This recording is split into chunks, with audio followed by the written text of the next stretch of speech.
penyelamat kalimatnya, beliau pun sesungguhnya adalah merupakan sosok yang sangat mengerikan bagi orang-orang yang dikategorikan orang yang dolim. Karena sesungguhnya seorang Sato Piningit, baik itu yang lulus menjadi seorang Ratu Adil maupun yang tidak, itu mempunyai kemampuan metafisika yang sangat luar biasa yang dia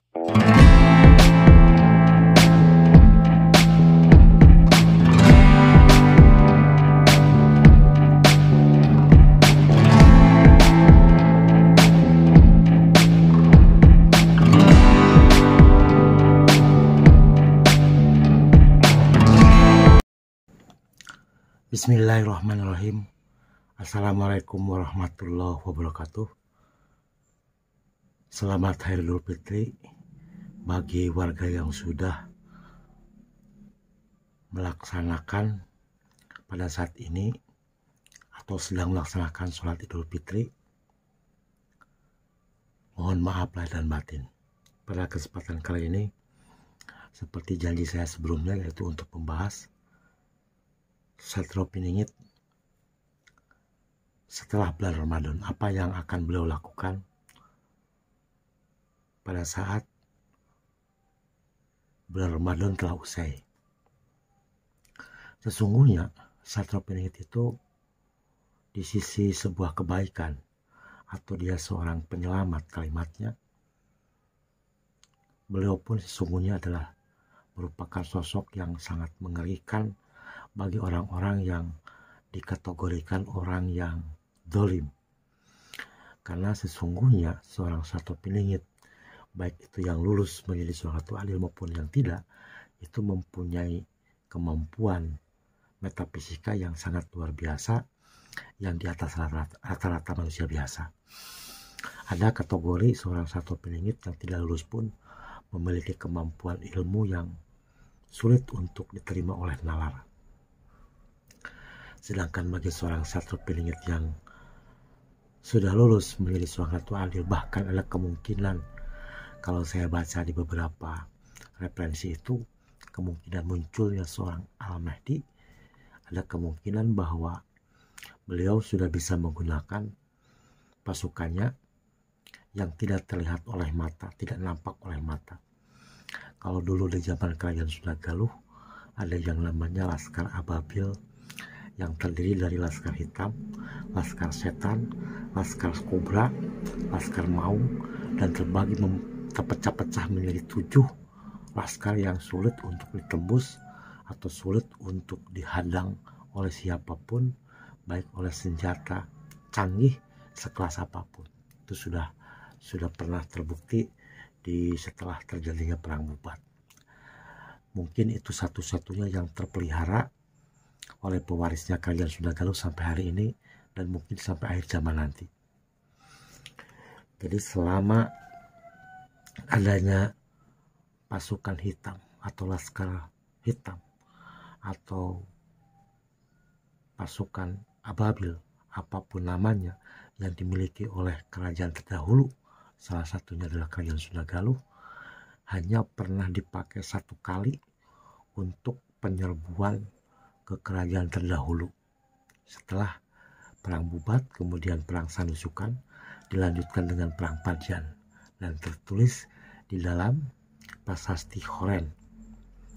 Kalau menilik dan menyimak apa hubungannya dengan Sato Piningit yang sekarang, kita bisa bayangkan pada zaman dahulu pun pasukan khususnya sangat mengerikan, apalagi pasukan yang dimiliki oleh seorang Sato Piningit yang lahir dari bumi Lambetan Sandu, atau dari Nusantara sekarang, atau dari Indonesia sekarang.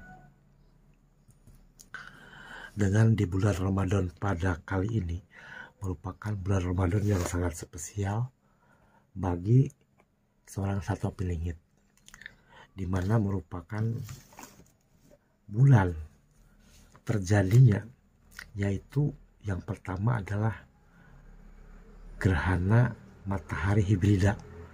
Ini jarang dan baru yang ketiga kalinya. Sepengetahuan saya, ini baru yang ketiga kalinya. Kalau dihubungkan dengan beberapa konten di dalam YouTube atau di dalam media online itu berhubungan dengan munculnya Al-Mahdi atau akan munculnya kiamat semakin dekat dengan adanya yang disebut dengan gerhana matahari hibrida itu terjadi kemarin. Nah, ada pula pada saat sebelumnya itu menurut kacamata biometafisika itu telah terjadi yang namanya reinkarnasi. Reinkarnasi ada di YouTube sebelumnya, silakan lihat. Itu terjadi pada artinya puasa ke-16 ke-17. Di tengah malam hari itu telah terjadi reinkarnasi kepada seseorang di bumi Lampan Sandu atau di bumi Indonesia sekarang, yang diduga kemungkinan itu adalah seorang Ratu Adil yang asli, atau mungkin bahwa dia adalah sosok reinkarnasi seseorang yang disebut penyelamat dunia. Bisa aja namanya Isa alaihissalam, bisa aja namanya Imam Al-Mahdi, tergantung bagaimana seseorang mengharfiahkan. Ini bukan sebuah cerita hayalan, dapat dibuktikan ke depan. Sedangkan kita meyakini bahwa Imam Mahdi akan muncul di akhir zaman itu banyak bersumber daripada hadis. Sampai hari ini toh belum terbukti. Artinya sah-sah aja seseorang memperkirakan bahwa kemunculan Imam Mahdi itu nanti di akhir zaman itu hanya berkuasa sekitar 6 tahunan. Ada yang bilang 7, ada yang bilang lebih, tapi sebentar, nggak lama. Nah, pada kesempatan kali ini, di awal seseorang Satwa Piningit itu lulus menjadi seorang Ratu Adil, ada hal yang harus dilaksanakan atau tunduk dan patuh terhadap leluhurnya. Artinya ada hal yang harus dilaksanakan yang memang berlawanan dengan hati nurani seorang manusia.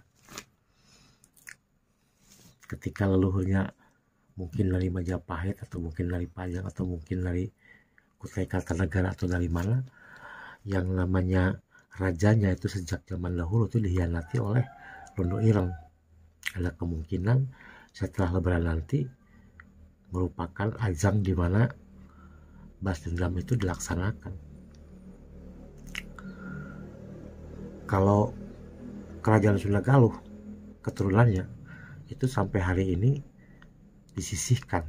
Sejak zaman presiden pertama sampai sekarang, orang-orang Sunda Galuh tidak ada satupun yang menjadi pejabat di pemerintah pusat maupun daerah. Itu efek gaduh daripada sejarah yang diputarbalikkan, terutama sejarah Perang Bubat, sejarah kerajaan Sunda Galuh yang memang sengaja diredam atau dimusnahkan atau dikucilkan oleh sejarah yang selama ini berkembang di masyarakat atau di buku-buku sekolah. Sesungguhnya sangat mengerikan, karena kemampuan seorang Satwa Piningit yang sejati, yang telah dibaiat, yang telah lulus di muka bumi Lampan Sandu, itu dia dapat mengubah cuaca satu benua, memiliki pasukan yang sangat mengerikan dari bangsa jin, bangsa din, bangsa tin, bahkan bangsa korin. Ini yang sangat mengerikan, saudaraku. Dan saya nampak bahwa terlihat bahwa beberapa tahun yang lalu itu dikirim ke Ukraina, dikirim juga ke Soviet, kemarin-kemarin dikirim ke beberapa negara termasuk Inggris, Israel. Itu adalah merupakan sebuah bentuk yang sulit untuk dibuktikan secara nyata. Kalau pasukan militer yang memang punya jasad gitu, kayak Tentara Nasional Indonesia, itu kan terlihat dikirim ke Irian Jaya gitu, terlihat kan memanggul senapan atau senjata. Sedangkan yang pasukannya Satwa Piningit yang sejati tidak terlihat, tidak terdeteksi oleh alat apapun. Dia akan masuk ke dalam tubuh seseorang untuk saling berperang satu sama lainnya. Artinya kalau semacam zaman dulu mungkin Divide et Impera ya, pecah belah. Jadi yang satu masuk ke raganya yang A, yang satu masuk ke raga B, akhirnya mereka saling bertempur. Nah, kepercayaan saya bahwa musnahnya bangsa Yahudi itu bukan oleh dengan peperangan, akan tetapi saling membunuh. Itu yang pertama. Yang kedua itu oleh bencana. Oleh peperangan ada tapi sedikit. Menurut penglihatan kacamata biometafisika seperti itu, dan terlihat kemarin terjadi demonstrasi besar-besaran. Jadi bukan lagi nanti pasukan hitam atau panji hitam yang dibawa oleh Imam Al-Mahdi. Saya tidak meyakini itu kalau dilihat dari sisi biometafisika, akan tetapi akan dengan mudah sesungguhnya seorang Ratu Adil atau seorang Al-Mahdi itu menggempur sebuah negara tanpa harus mengeluarkan biaya atau harus mengeluarkan nyawa, karena itu bersifat pasukannya tidak nampak oleh mata, tapi akan terjadi di masa yang akan datang atau mungkin 5 hari ke depan. Nah, saudaraku, seperti itu sesungguhnya seorang satu Piningit itu dibalik orangnya adalah pendiam, taat terhadap agamanya, tunduk dan patuh terhadap negaranya, terhadap leluhurnya. Tapi ada sisi lain yang saya pun tidak mengerti, tapi sesungguhnya sangat mengerikan. Terima kasih saudaraku. Selamat Hari Raya Idul Fitri. Wassalamualaikum warahmatullahi wabarakatuh.